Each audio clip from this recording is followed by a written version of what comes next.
अब जैसा कि एक टाइम था जब उनका होल्ड बहुत ज़्यादा था और उन्होंने एक तंजीम बनाई बलोच साहब ने, और उन्होंने कहा कि अब यहाँ पे इस लियारी में जो भी होगा आई विल हेड दैट, और कोई भी गलत काम यहाँ नहीं करेगा।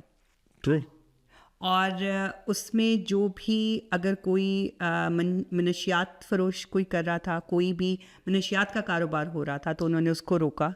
सही कह रहे हो। अगर वहाँ पे कोई बच्चियों को छेड़ा है, कोई लड़कियों को छेड़ा, उन्होंने उस चीज़ को रोका।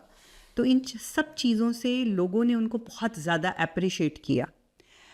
मैं यहाँ पे एक क्वेश्चन ये करना चाहती हूँ आपसे कि एक तरफ वो लोगों के दिल में थे, लोग उनको बहुत ज़्यादा मानते थे, लोगों के लिए कहते हैं ना कि वो एक हीरो थे उनके लिए। बेशक। दूसरी तरफ ऐसा क्या हुआ कि पुलिस उनके पीछे पड़ गई? बड़ा ज़बरदस्त। जब मैं मिला उनसे, मैंने कहा कि उनका बेटा बिल्कुल कबीर, और जब आप देखते ना कि इसमें करंट है तो ये काम हो सकता है। अब क्योंकि मैं एक पॉलिटिकल वर्कर था, कारोबार भी कर रहा था, मोहतरमा शहीद बेनज़ीर भुट्टो के मैं करीब भी था, स्पोर्ट्स, एजुकेशन वगैरह वगैरह, तो फिर मेरा अक्सर मिलना शुरू हो गया 1 to 1। जी। मतलब जब उसका अच्छा खाने का मूड हो तो वो जफ़र को कहता था हबीब को बुलाओ यार। अच्छा, मैं उस ज़माने में इंग्लैंड से जाता था कराची, तो मैं ज़्यादा नहीं 2 हफ्ते रुकता था, 1 हफ्ता रुकता था, कि मेरा छोटा सा बिजनेस था यूज्ड क्लॉथ का और स्क्रैप का। तो मैं यहाँ से माल लोड करता था। अच्छा। जैसे ही मेरा कंटेनर पहुँचता तो मैं 1 दिन के पहले पहुँच जाता था वहाँ पे। तो मैं भी उससे मिलना चाहता था। जी।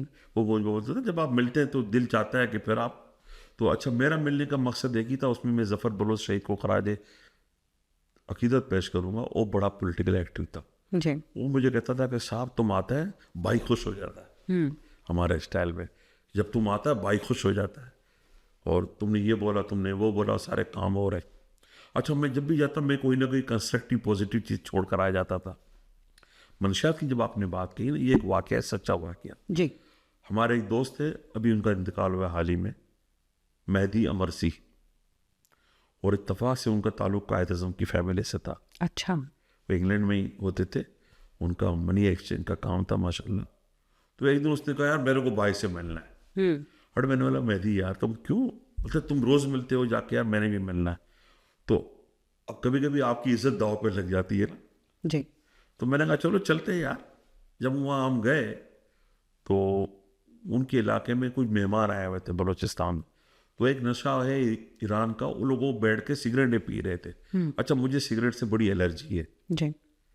तो जफ़र को मैंने बोलता साहब तुम पागल तो नहीं है, तुमने बगैर बता के आ गया, बाइक के तो मेहमान आए हुए हैं। अच्छा, वो हम बाहर कर रहे तो इतने में ये बाहर आ गया रहमान। अब वो कंफ्यूज और परेशान हो गया, confused.com which is I feel. अरे मैंने बोला क्या।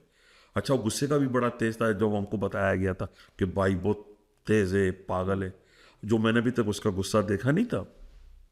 तो मैं भी खौफज़दा हो गया, और मेरी साहब थे वो भी एकदम अलर्ट हो गए, बोलते उन बनेगा कि तो उसने जफ़र से कहा, मरूम से, कि यार आप उसको बिठाओ औताक में, मैं भी आ रहा हूँ। तो मैंने जफ़र से कहा जफ़र यार भाई को बोलना कि भाई चला गया, मुझे सिगरेट से एलर्जी भी है, मुझे अच्छा नहीं लगा। और मैं वहाँ से निकल गया माजरत करके जफ़र से। जी। वो इतना ज़हीन था रहमान बलोच, वो समझा कि शायद मैं वो शुगल मेला देख के ओढ़ हुआ हूँ। दूसरे दिन उसने ऐलान कर दिया कि लियारी में कोई ये वाला नशा नहीं करेगा। अच्छा। ला इलाहा इल्लल्लाह मोहम्मद रसूलुल्लाह।